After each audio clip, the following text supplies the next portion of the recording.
Aviation খাতে সম্ভাবনার আরেক নাম বাংলাদেশ। দেশের আকাশ পথের যাত্রীর সংখ্যা বাড়ছে। দেশি বিদেশিদের আগমন ঘটছে দেশের এয়ারপোর্টগুলোতে। সেই সাথে বদলে গেছে ঢাকা এয়ারপোর্ট। হজরত শাহজালাল আন্তর্জাতিক বিমানবন্দরকে বিশ্বমানের বিমানবন্দরের কাতারে নিয়ে যেতে এই বিমানবন্দরকে গড়ে তোলা হচ্ছে নতুন আঙ্গিকে।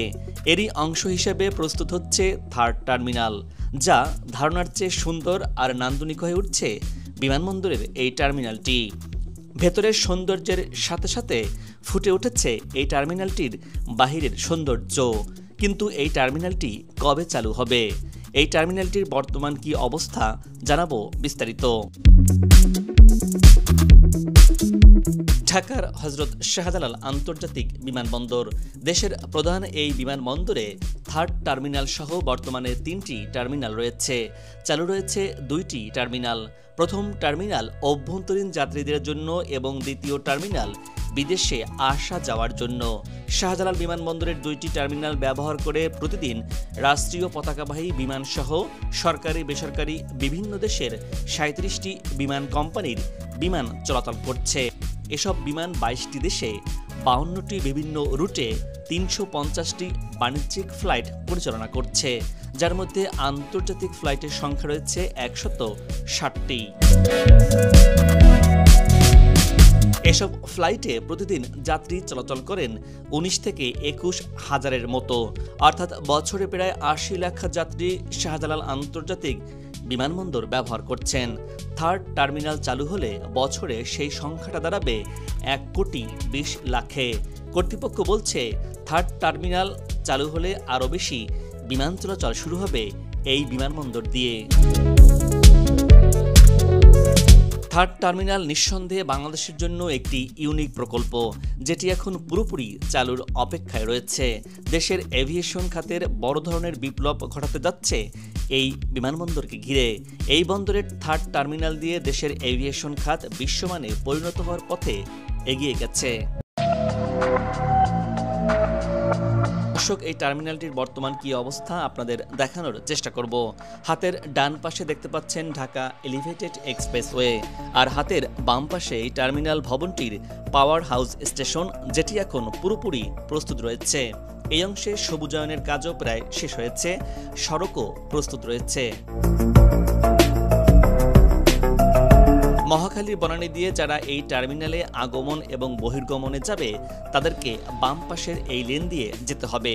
ভেতরে যেসব সড়কের কাজ ছিল সেগুলো প্রায় সব হয়ে গেছে, আর এই সড়কগুলোর সব অংশে রোড সাইনিং এবং রোড মার্কিংয়ের কাজ হয়ে গেছে। সামনের এটি হচ্ছে যারা উত্তরা, টঙ্গী, গাজীপুর থেকে বিমানবন্দরের থার্ড টার্মিনালে প্রবেশ করবেন তাদের জন্য। টার্মিনালটির কাজ প্রায় শেষের পথে। সামনের এই সড়কের ফিনিশিংয়ের কাজও শেষ। বাম পাশে এই লেনটি হচ্ছে আগমন, আর ডান পাশের এই লেনটি হচ্ছে যারা বহির্গমন তাদের জন্য। আর বৃত্তাকার এই জায়গাটিতে সৌন্দর্য বর্ধন করা হচ্ছে। আপনারা দেখতে পাচ্ছেন কয়েকজন কর্মীরা সৌন্দর্য বর্ধনের কাজ এগিয়ে নিচ্ছেন। এখানে ছোট ছোট গাছ লাগিয়ে সৌন্দর্য বর্ধন করা হচ্ছে, যা বড় হলে অবশ্যই দেখতে সুন্দর লাগবে। আর এটি হলো এই টার্মিনালের একটি আন্ডারপাস, যার কাজ বেশ আগেই শেষ হয়েছে। টার্মিনালটির এই অংশের সড়কও প্রস্তুত। সেই সাথে সামনের এই অংশের 2টি জলাধার করা হয়েছে। হয়তো এই অংশে ফোয়ারা বা নান্দনিক সৌন্দর্য বর্ধন করা হবে। এই জলাধার 2টি এই টার্মিনালটির বাহিরের সৌন্দর্য বহুগুণ বাড়িয়ে দিয়েছে। দর্শক, আপনারা দেখতে পাচ্ছেন টার্মিনাল ভবনটির দক্ষিণ পাশের বোর্ডিং ব্রিজ এবং অ্যাপ্রন, যা এরই মধ্যে প্রস্তুত হয়েছে। শাহজালাল বিমানবন্দরের টার্মিনাল 1 এবং টার্মিনাল 2 এর অ্যাপ্রনে বর্তমানে 29টি উড়োজাহাজ পার্কিং করা যায়। 5,42,000 বর্গমিটার আয়তনের এই তৃতীয় টার্মিনাল পুরো চালু হলে এই অ্যাপ্রনে আরও 8 থেকে 10টি উড়োজাহাজ বেশি রাখা যাবে। তার মানে একসঙ্গে ঢাকা এয়ারপোর্টে থার্ড টার্মিনাল চালু হলে 37টি উড়োজাহাজ পার্ক করা যাবে। এছাড়া বর্তমান 2টি টার্মিনালে আছে 8টি বোর্ডিং ব্রিজ, আর তৃতীয় টার্মিনাল প্রথম পর্যায়ে 12টি বোর্ডিং ব্রিজ থাকছে। পরবর্তী সময়ে আরেকটি সম্প্রসারণ প্রকল্পের আওতায় আরও 14টি বোর্ডিং ব্রিজ যুক্ত করা হবে। সব মিলিয়ে 26টি বোর্ডিং ব্রিজ থাকবে এই থার্ড টার্মিনালে। বর্তমান টার্মিনাল দুটির সঙ্গে থার্ড টার্মিনালের কোনো সংযোগ থাকছে না, তবে পরবর্তী সময়ে প্রকল্পে করিডোর নির্মাণ করা হবে। টার্মিনালটি পুরোদস্তুর চালু হলে বর্তমানের তুলনায় আরও 1,20,00,000 অতিরিক্ত যাত্রী এই বিমানবন্দর ব্যবহার করতে পারবেন। অর্থাৎ তখন বছরে প্রায় 2 কোটিরও বেশি যাত্রী চলাফেরা করতে পারবে এই বিমানবন্দর দিয়ে। বিমানবন্দরে যাত্রীর চাপ প্রতিনিয়ত বেড়ে চলায় নতুন টার্মিনাল দেশের এভিয়েশন খাতকে সুখবর দিচ্ছে। সামনের এটি হলো টার্মিনালটির কার পার্কিং এরিয়া, যা এরই মধ্যে প্রস্তুত হয়েছে। 54,000 বর্গ মিটারের বহুতল বিশিষ্ট কার পার্কিং তৈরি করা হয়েছে এই টার্মিনালটির জন্য, যেখানে 1,250টি গাড়ি রাখার সক্ষমতা রয়েছে। হাতের ডান পাশে এটি হলো ঢাকা এলিভেটেড এক্সপ্রেসওয়ে থেকে এয়ারপোর্ট সড়কে নামার একটি র্যাম্প। এই অংশে নিচের সড়কের কাজ এরই মধ্যে শেষ হয়েছে। রোড মার্কিং সহ আনুষঙ্গিক সব কাজ শেষ হয়েছে, আপনারা দেখতে পাচ্ছেন। এই অংশে জাতীয় ফুল শাপলা স্থান পেয়েছে এই টার্মিনালটির সামনের স্বচ্ছ কাঁচের দেয়ালে। এই অংশে সড়কের কাজও শেষ হয়েছে। আসলে এক কথায় বলা যায় থার্ড টার্মিনালের নিচের সড়কের কাজ পুরোপুরি শেষ হয়েছে। এটি হলো বিমানবন্দর সড়ক।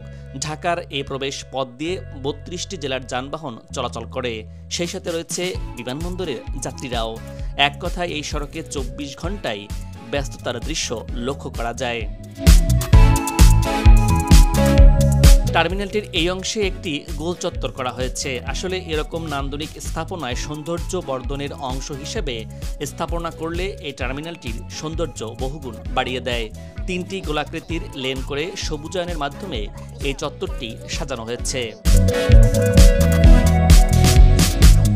21,139 কোটি টাকা খরচ করে গড়ে তোলা হয়েছে দৃষ্টিনন্দন নতুন এই টার্মিনাল ভবনটি। এই টার্মিনালটি কবে চালু হবে জানিয়ে বিমান যাত্রীদের মধ্যে বেশ আগ্রহ রয়েছে। বর্তমানে ভেতরে স্থাপন করা হয়েছে lift, escalator, check in counter, immigration counter, luggage belt সহ প্রয়োজনীয় সব সরঞ্জাম। ভবনের সঙ্গে যুক্ত করা হয়েছে boarding bridge, taxiway, cargo terminal, aircraft parking bay, car parking বিল্ডিংও প্রস্তুত রয়েছে। সামান্য কিছু কাজ বাকি কেবল ভিআইপি এলাকায়। কাস্টমসের কয়েকটি মেশিনও এখনও বসানো হয়নি। এই 2 অনুষঙ্গ বাদে থার্ড টার্মিনাল পুরো প্রস্তুত। দর্শক, এই টার্মিনালটি কবে চালু হবে বিষয়টি এখনও জানে না বেসামরিক বিমান চলাচল কর্তৃপক্ষ ব্যবচক।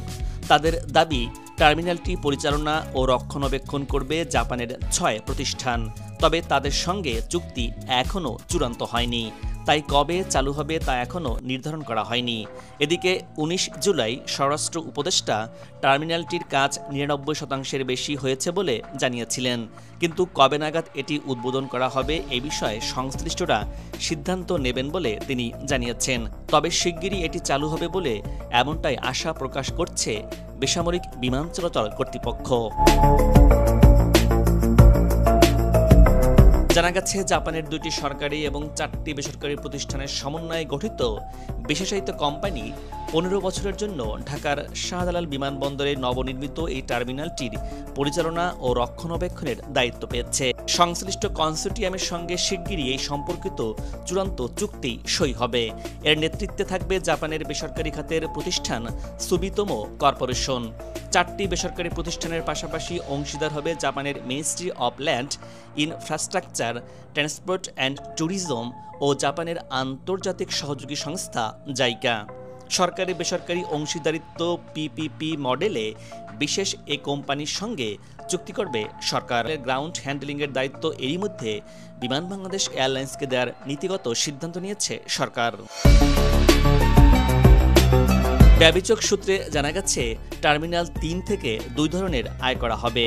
অ্যারোনটিক্যাল আয়ের মাধ্যমে এম্বার্কেশন ফি ও বোর্ডিং ব্রিজের চার্জ আদায় করবে জাপানি কনসোর্টিয়াম। নন অ্যারোনটিক্যাল আয়ের মধ্যে বিমানবন্দরের সার্বিক বাণিজ্যিক কার্যক্রমের পুরোটাই থাকবে তাদের হাতে।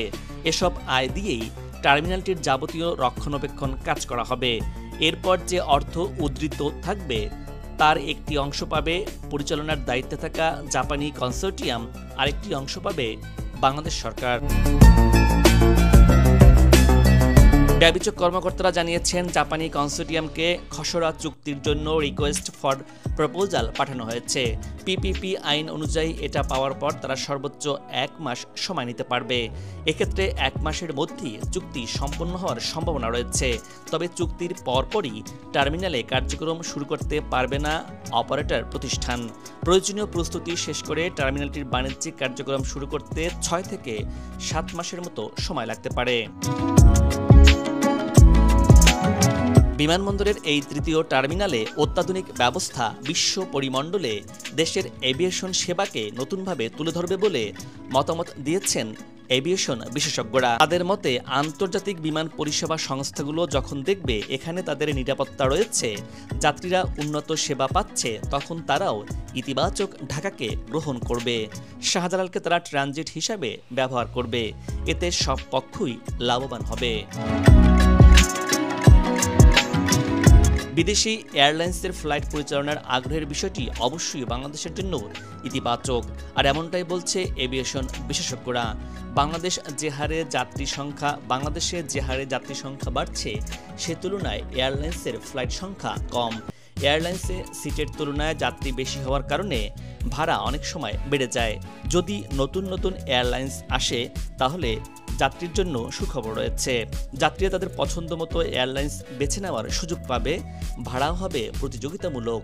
এয়ারলাইন্সের সেবার মান বাড়বে, এতে যাত্রীরাই লাভবান হবে বলে মনে করছেন এভিয়েশন সংশ্লিষ্টরা। দর্শক, আজ এ পর্যন্তই। আগামীতে আবারও দেখা হবে নতুন কোনো ভিডিও চিত্র নিয়ে। ভিডিওটি ভালো লাগলে আপনার মূল্যবান মতামত জানিয়ে চ্যানেলটি সাবস্ক্রাইব করে ভিডিওটি শেয়ার করুন। ভালো থাকুন, নিরাপদে থাকুন এবং সাথেই থাকুন।